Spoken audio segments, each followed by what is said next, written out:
Want to go far in business and in life? You can't do it alone. The secret is expanding your network of personal relationships, building friendships, connecting on an intimate level, away from the office, over a coffee or cocktail. Welcome to All In with the real Nate Peo.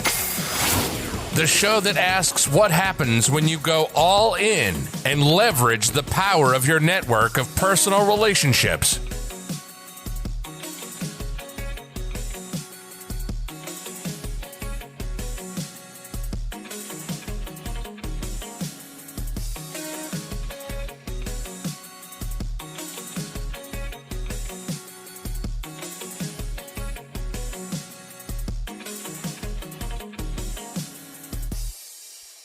Hello, welcome again to the All In podcast with Nate Peo. Of course, I am your host, Nate Peo. Today, I'm joined by Mr. Inspire himself, Eric Patrick Thomas. Eric is a Flint, Michigan native entrepreneur with a passion about changing the way people view disabilities. This passion came after a fateful night in 1997 when Eric suffered a spinal cord injury that paralyzed him from the neck down.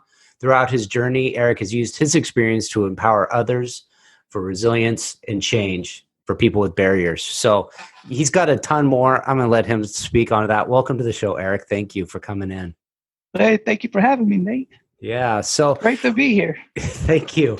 I always like to talk a little bit about how I meet my guests because I want to emphasize the importance of networking, building personal relationships. And we share a common person. Her name's Sharon Falke, and she shares a lot of commonality in the podcast world of places I've been guests on, and then the guests she's brought to me, and vice versa. And I think I guess the word you describe her, she's like a podcast publicist of some sort, but she just brings cool people into your lives. Says, hey, I know somebody. I think they got an amazing story. I think you might get enjoy having them on your show. They're going to tell a story, and that's how I met Eric. So I think that just is a testament to you never know who you're going to meet and who's going to introduce you to somebody that's going to come into your life, and you don't know where that relationship itself is going to be. So I'm super excited to have you on, Eric, and hear a little bit about your story. So we were talking.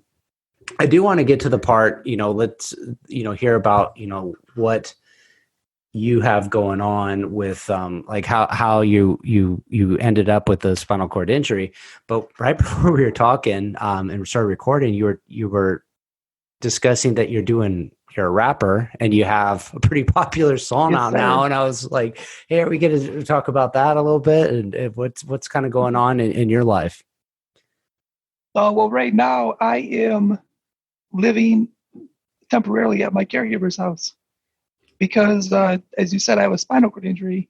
I'm paralyzed from the neck down, so I need someone to do everything for me besides speak and think. And so that even itching my face, or so bathing and dressing and toileting, driving, transferring, eating, everything that someone does every day, because they can move their arms and legs. And so because of this COVID-19, I had to minimize the risk in my house because I have about five or four different caregivers on a given day in and out of my house for 24 hours a day, period. So the plan was, when it got to be where it is now, to move in with my caregiver temporarily, and then all the rest of my staff can stay home and be safe with their families. So that was my big change. Basically packed up my essentials and moved over here. So 5 pair of pants, 3 shirts, 1 pair of shoes, and 1 hat. Later, and here I am. So that's a huge change, and I think a lot of us dealing with COVID-19 are kind of struggling with adapting to life being at home. But you have a lot more obstacles, a lot more challenges to overcome. But yeah, here you are. You're super upbeat.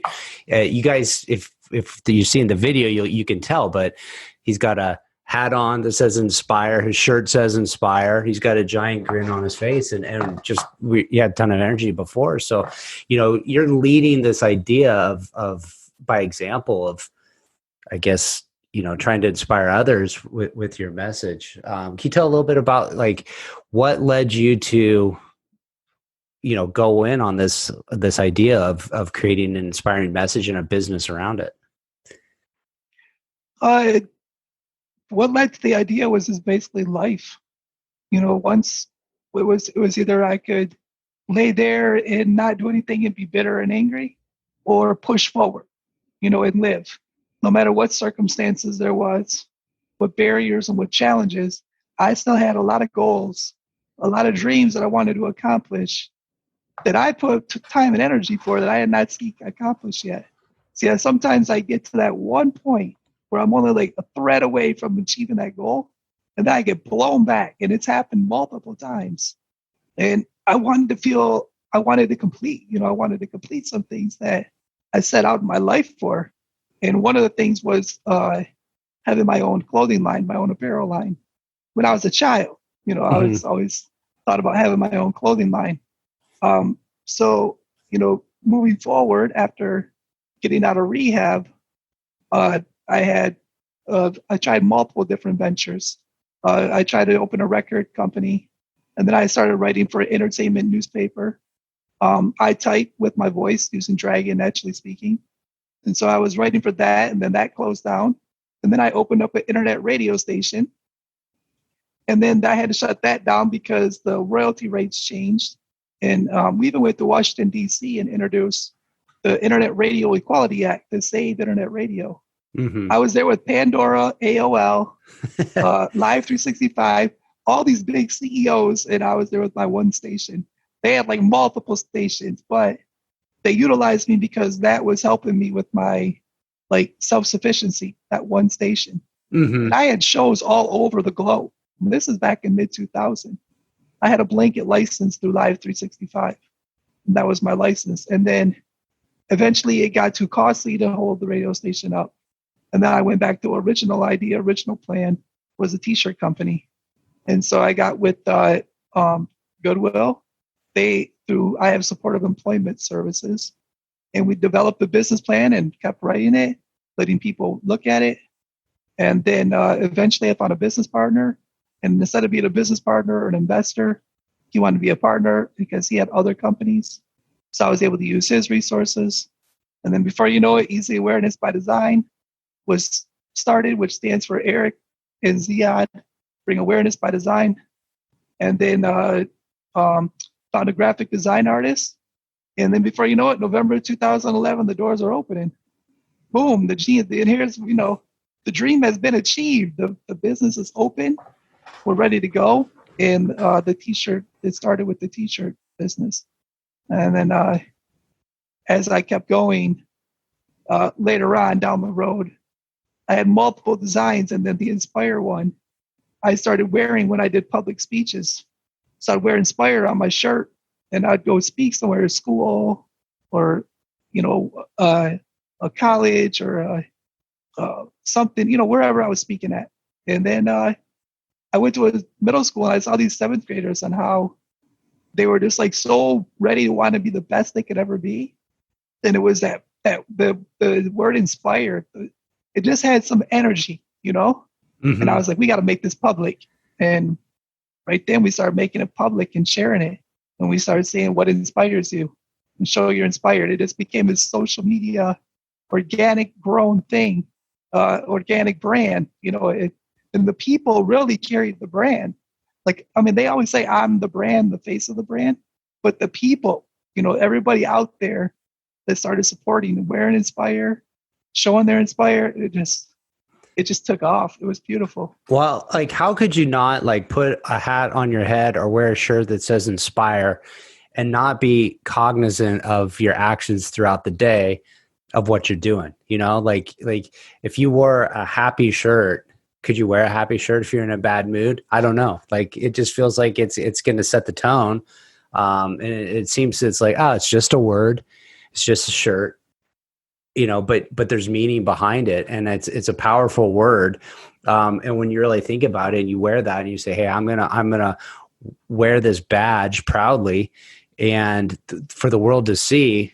And like you said, hey, you could stay home, be angry, not achieve your goals, not do the things you want to do, or you could, do one foot in front of the other, just moving the ball forward. And chase your goals, and that inspire word just really brings it into it. So that's awesome, man. Question for you. I always ask my guests this word luck, and how you believe. Do you believe people are lucky? Do you believe in the word luck, or what's your opinion around that word luck? For myself, I wouldn't say it's luck. I would say that it's faith. That it's divine, just because of my journey and the experiences that I've witnessed myself.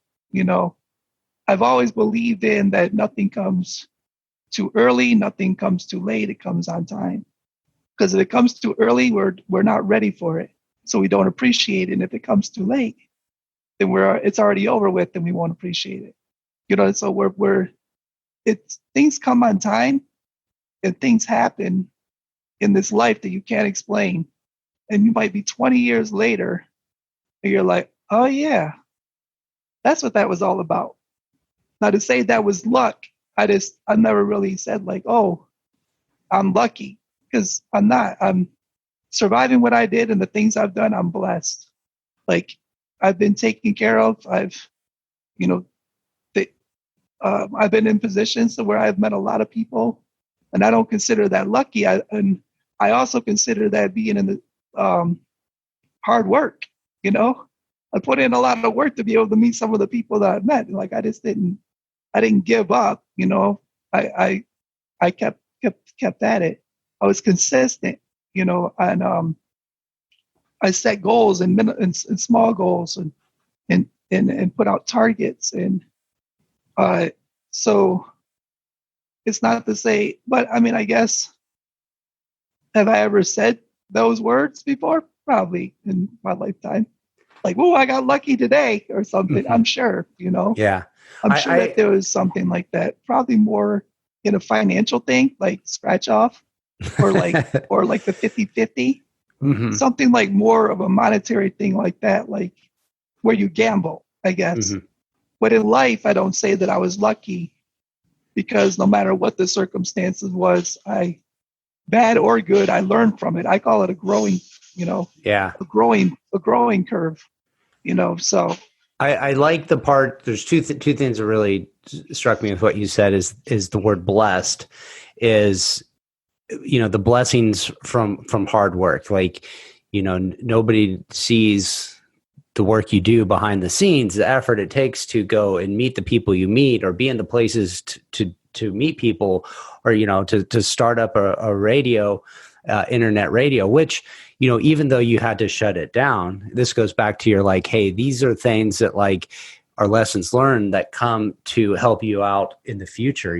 Like the connections you make on internet radio. You said you went down to Washington, D.C. with CEOs of big companies, and you've made connections with those people that even though your business was being, less successful because of the change of the royalty rates, you're meeting these people that have probably opened doors and introduced you to other people and opportunities to do what you're doing now as well. And those are the things, like, sometimes we don't see that at the time, that like, hey, we're learning a lesson. We don't realize it's a lesson, and we're not ready to receive the new message down the road until we've kind of experienced it. And then like, oh, I get it now. I get why this message means, like, why didn't I see this before? It's because I wasn't ready to understand what's going on. So yeah, definitely you got the right attitude about the idea around luck. And you're right. It's a ton of hard work, and it's a ton of putting yourself out there. So, and you definitely brought up a good point with meeting, when I went to DC and I met other CEOs and they opened the doors, starting this business, hit the business plan. I said that I needed to meet Damon John, the owner of FUBU and that's on Shark Tank.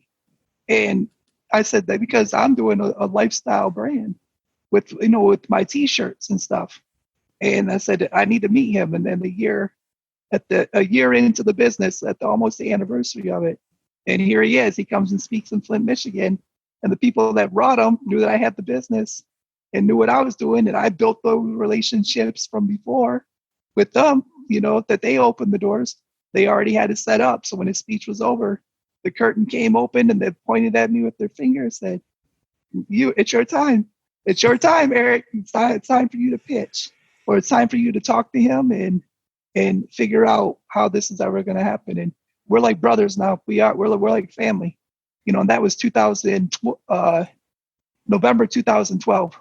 And that led to so much stuff afterwards. I think that right there is like the perfect example of like the power of personal relationships, networking, connections within people. Because like you said, like if you didn't have those connections that you built in Flint, Michigan, then you might not have been aware that he's coming into town. You might not have been able to get the introduction, and those things, they take time to develop. It's not like you just go and email people or cold call them and you're instantly friends. Like you have to, be relatable. You have to be personable, and you build friendships and relationships over time. I always tell people, if you want to build your network, you got to start early, like, cause you can't just tomorrow decide like, oh crap, I need to be networking. I lost my job and I need to chat with people in the industry. It's like, it's too late. Like you got to start this years in advance. So when you do have an ask for people, it's not an ask because you've helped so many other people that it's just like, hey, people are going to return the favor because it's you've become a tight knit group of family, like you said. So yeah, that's an amazing inspiration. So when you're doing, you get a lot of requests to do speeches and stuff like that. What does your kind of like your topic around inspire? Like, what's your message that you give to people? First, I find out what the audience is, and the person that asked me to speak, like what message, what would they like that audience to take home, like a call of action.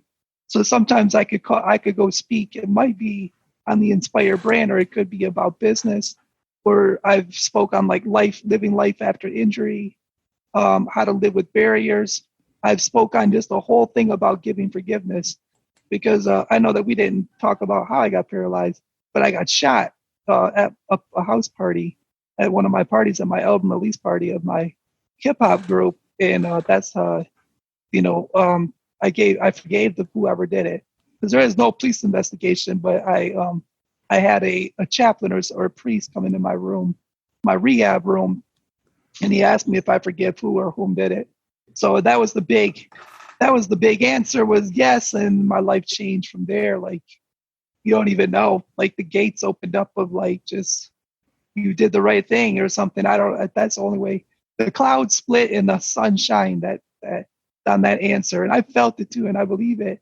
And that person that shot me or whoever shot me has never been able to keep me down or keep me from achieving to anything, because I cut that cord and I sailed my ship. That anchor is way back there, and whatever happens. But yeah, I mean that was the big thing. So those are other speeches. So this depends on what it is I ask about. I can speak on a lot of things. So and so that's the kind of thing. But when we talk about inspiration, I want them to be able to be the best that they can be. I want them to bring it out. I want them to take challenges. Like if they ever want to do gardening, build a garden, to go out and build a garden. Like, don't hold back. Go do it. And if you don't say you can, just say how. Go out and figure it out. The how will keep building.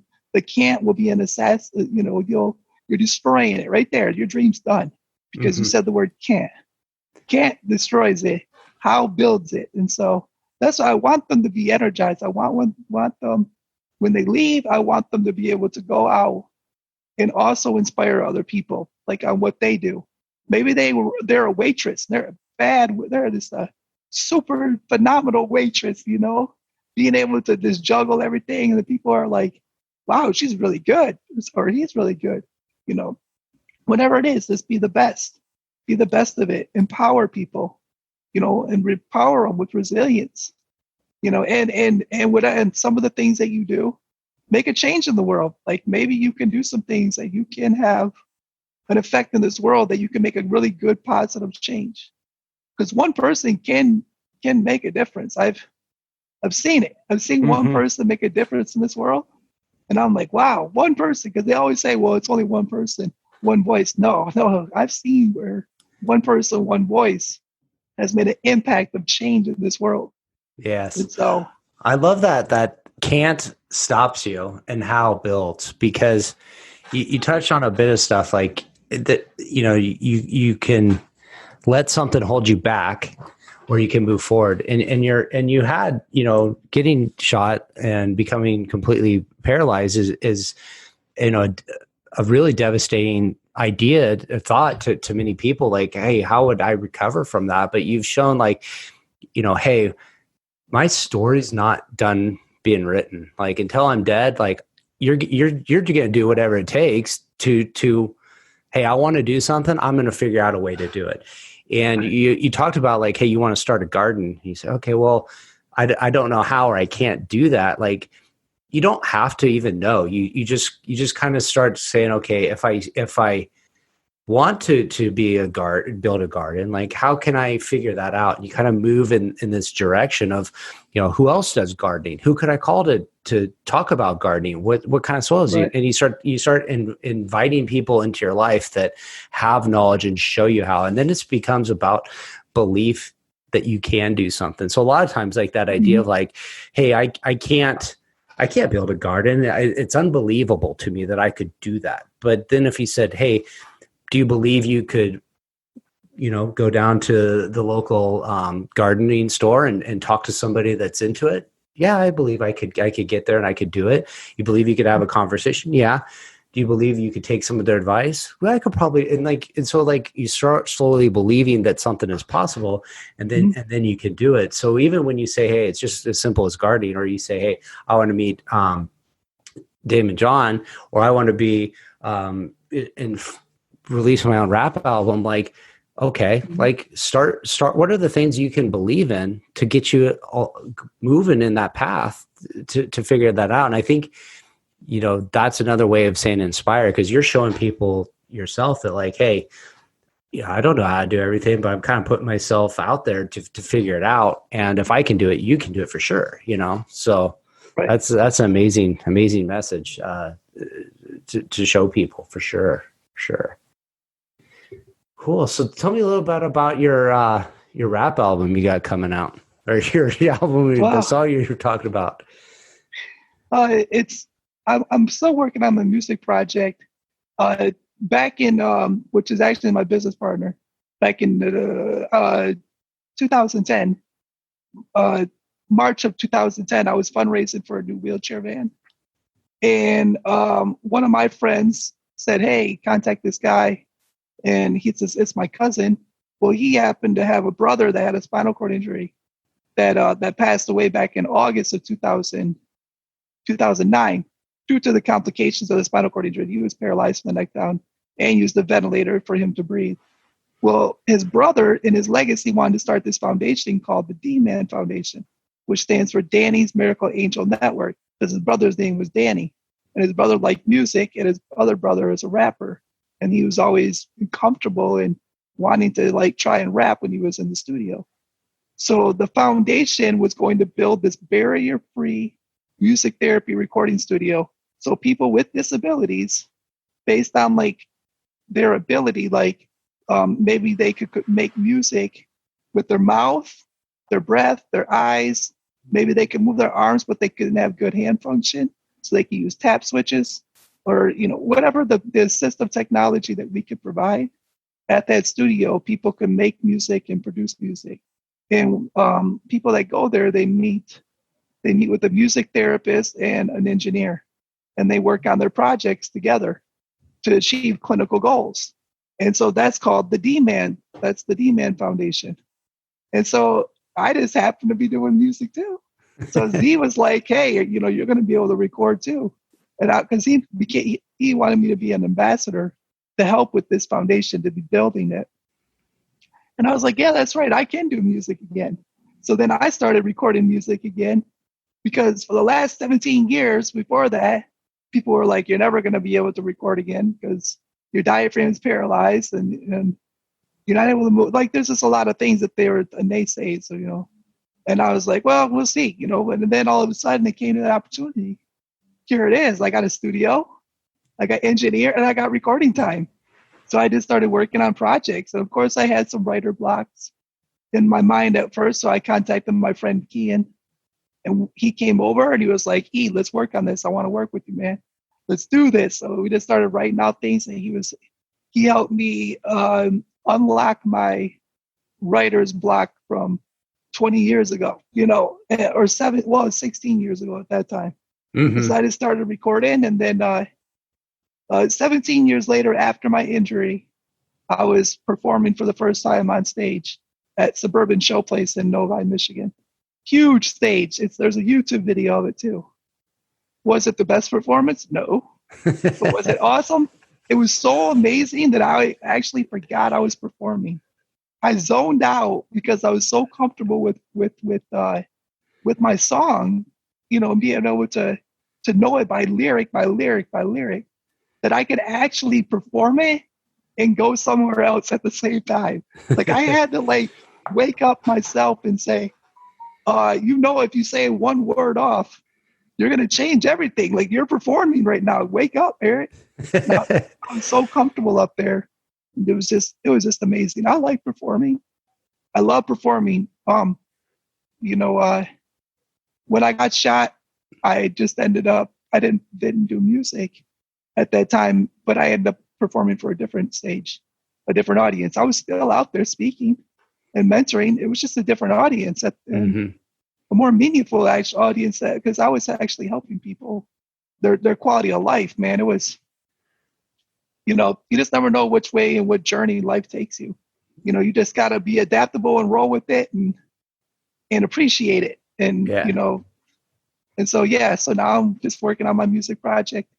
There's no release date or anything. That way I can be very comfortable with just working on it. Cause I'm not putting it out there to be some superstar or so, you know what I mean? Like this is just a music project that I just want to work on because I enjoy it.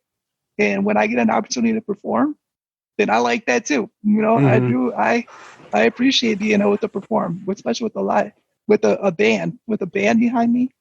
Man, we have the Mark Casa Slight Return that performs with us. It's amazing to perform with the band. So yeah. So, and to get back to the song I was talking about earlier when we first started, that song's called "Beat My Belly Like a Bongo." So there's a very interesting story behind that. Do you care to share it? Oh yeah. So Jesse, my graphic design artist, and before we go into the shop, we'll pick up something to eat, and so we'll sit there and we do a lot of people watching, you know, while we're eating before we go into the shop. And I think we dropped food on my stomach or something like that, and so she was cleaning it off, and it sounded hollow like a bongo. So I just started saying, "Beat my belly like a bongo." It sounds like a bongo. Then I was like, "Hey, that sound, beat my belly like a bongo, beat my belly like a bongo." So I had her just take my phone out. I got a little recorder because when I make up little jingles and songs, I want to record them so I don't forget them. So I put that on the thing. Well, that's all I had on there. That was Wednesday. My friend Bangtown Farland, awesome producer, contacts me the next day. He's like, "Hey, E, I know we've been trying to work together. I can come by Saturday. Are you available?" "Oh yeah, I'm available. Let's do it." So he came over. And he was like, "What do you want to record?" And I was like, "Well, you're going to think this is kind of weird, but this is what I got in my head that from Wednesday. It's Beat My Belly Like a Bongo." And he was like, you know, let's roll with it. So then I just told him how it was in my head, and he laid down the beat right there. And we did the hook first, and it was just beat my belly like a bongo, beat my belly like a bongo, beat my belly like a bongo, my belly, my belly, my belly. And then we did the hook, and then I did the first verse. I did it right there. I did it all freestyle. You know, I just did like the first 3 bars, and we came back. I did the other bars, and then we did a hook. And then we left it at that. And then he came back again, and that's when I did the second verse. And we brushed it up, and then he took it and did the bridge and the breakdown and everything like that, and then mixed and mastered it. So that's how Beat My Belly Like a Bongo came up. That's super cool. Cause like one of the things, like I've struggled with in my life is this idea of like when you have ideas like, hey, I'm going to put myself out there and perform, or, express a side of yourself, or like, hey, what would people think if I, created something and I shared it, and we got, you know what, that's not for me. Like, that's somebody else that can do that. And you just are like fearless and just like, hey, I got an idea. We're going to roll with it. I don't know. Do you deal with like the self-doubt like that? Like, hey, should I be like, does that ever get in your head? It's not self-doubt. I just make sure to carefully know if I'm doing the right thing. Like, but I am a person that doesn't stay in the box. Like I don't care what you think, like, because I feel good about it and I enjoyed it. Like I can sing karaoke. Do I sing karaoke well? No. Do cats and dogs probably look at me when and scream and are in torture when I do it? Yeah, probably, because it's not good. I don't have a good singing voice, but man, I enjoy it. I like looking at the lyrics. I like performing, and if I feel good and it brightens and it ups my spirits and my level of just happiness, makes me just takes me to that time when that song was out and that memory when I first heard that song, then that's okay. You don't have to like me.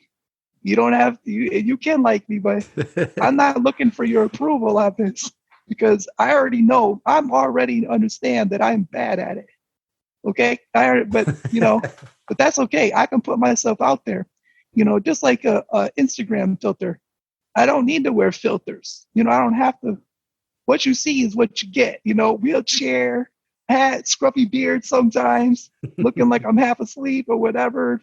Sometimes I got blemishes, whatever it is, the more that you can just be comfortable in your own skin and your own self, the better like it is just to move forward with a lot of things, because I don't have to wear like mask and hide behind stuff and be something I'm not, because this is who I am. I'm not any different than what people see. Like this is me, and sometimes I can be like, I can tell some dad jokes. I can come up with some off the wall type of things, make my own lingo up, my own words. And, I make a lot of jingles. I sing when I eat my food before I'm eating food. I make up happy jingles I'm about to eat, like Taco Tuesday or something, or, whatever it is. But so it's not like self-doubt. It's more like before I do it though, I make sure that it's appropriate to my brand, to me. When I say brand, I'm saying to me, like, okay, yeah, I'm going to do it. Am I going to go take a BMX bike and jump from one roof to the other? Probably not. But I would be like, nope. When I skydive, I don't know. Maybe. I don't know. But I was going to skydive, but then when I heard someone skydive that had a spinal cord injury, the landing is the part that wasn't soft, and they broke their femur, and they were out. They had to recover for like 2 or 3 months. I was like, I don't have 2 or 3 months to recover. I got to keep things moving. So, I decided not to do it based on that. So was it fear? No, but it wasn't self-doubt. It was just like, well, the possibility of what they just said. And there wasn't just one person that got injured after landing. So I was like, I'm just going to I'm going to say no. I think there's like a risk.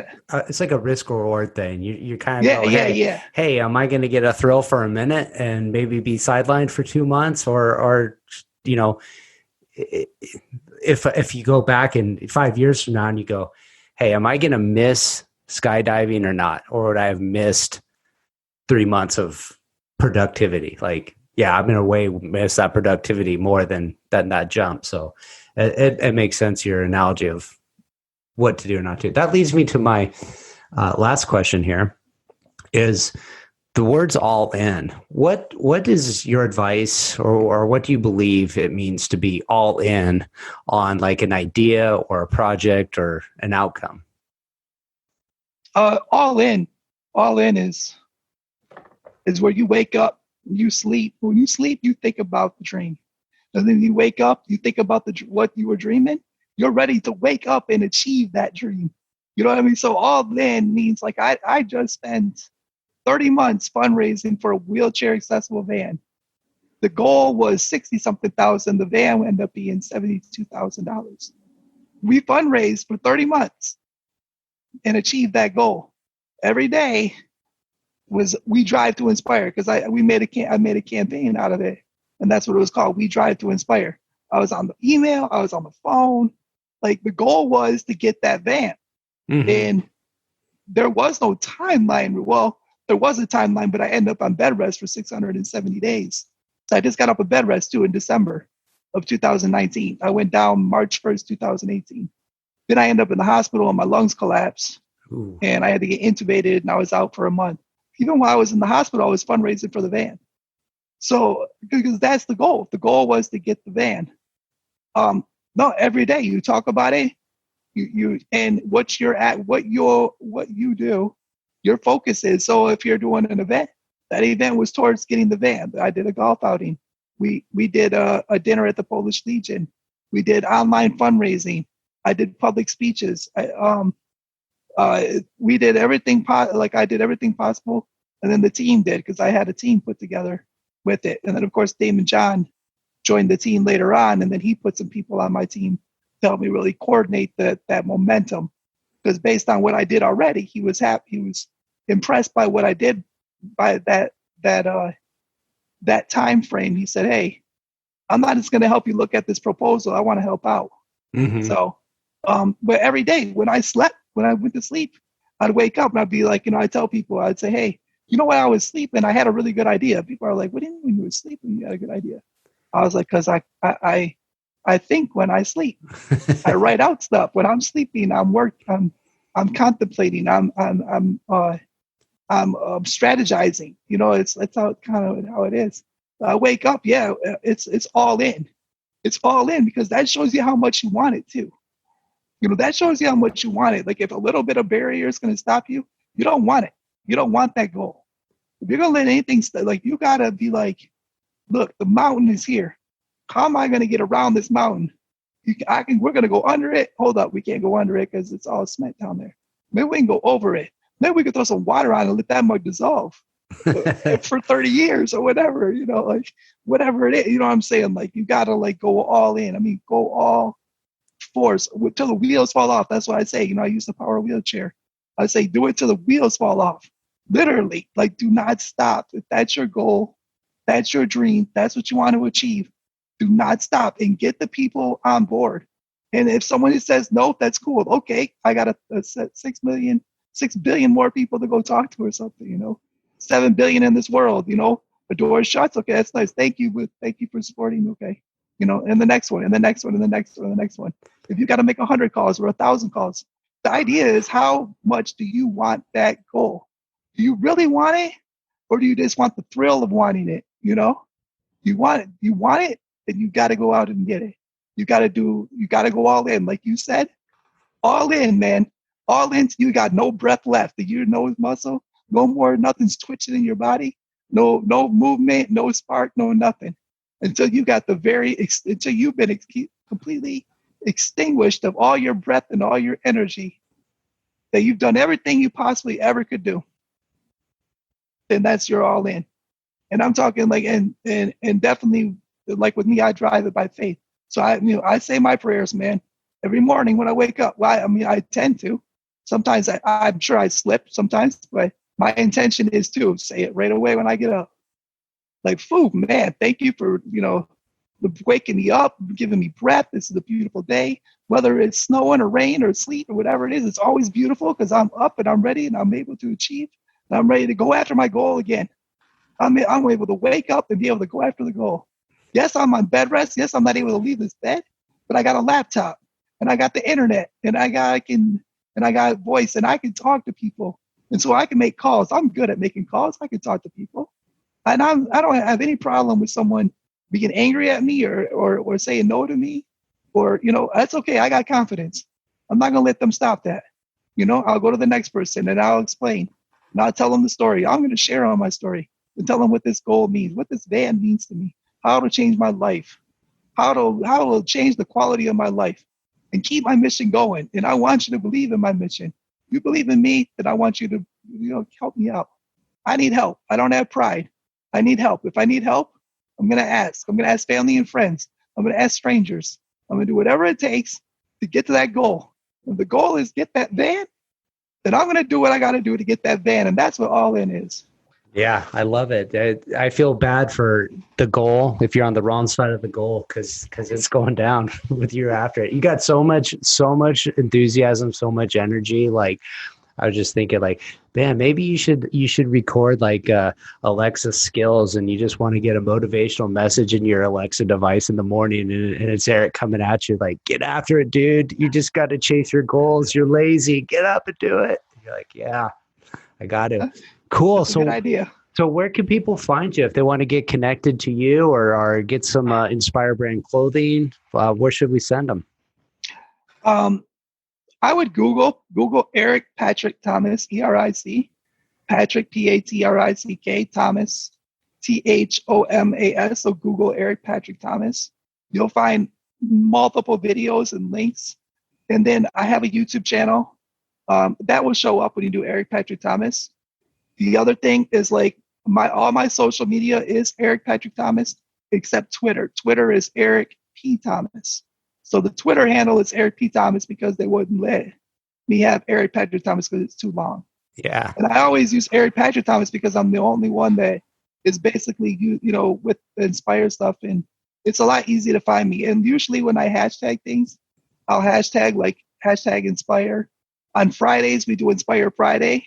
So that's what inspires you. You share every Friday what inspires you. And that's hashtag Inspire Friday. Like today, that happened to be. Today is Inspire Friday, huh?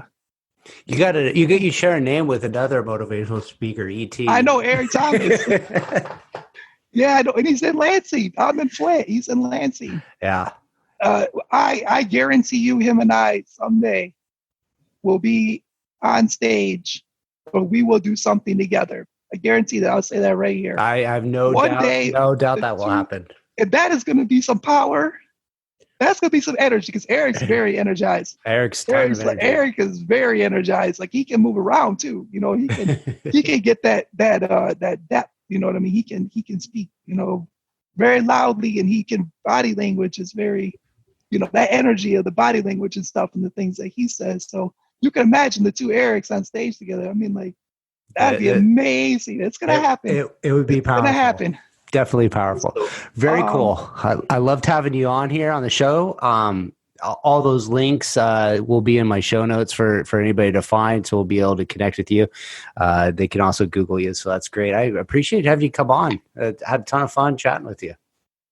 Yeah, no, thanks for having me and Sharon setting it up, and Joe Pardo, with the international podcast group. I think that's what it is, right? Yeah.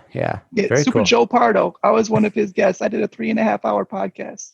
Jeez, I wonder how you probably wore him down, huh? Yeah, I had the record for a while, but somebody just had to up to, I was like, oh man, Joe, we got to do that again. So, this is the All In podcast, right? Yeah, that's correct. So, this is Eric Patrick Thomas, Mr. Inspire. You're listening to the All In podcast. Thank you, sir. Make sure to visit our website, therealnatepeo.com, where you can subscribe to the show on iTunes, so you'll never miss an episode of All In. While you're at it, if you found value, we'd appreciate a rating on iTunes, or if simply tell 2 friends about the show. Looking to connect? You can find Nate Peo on LinkedIn or Instagram.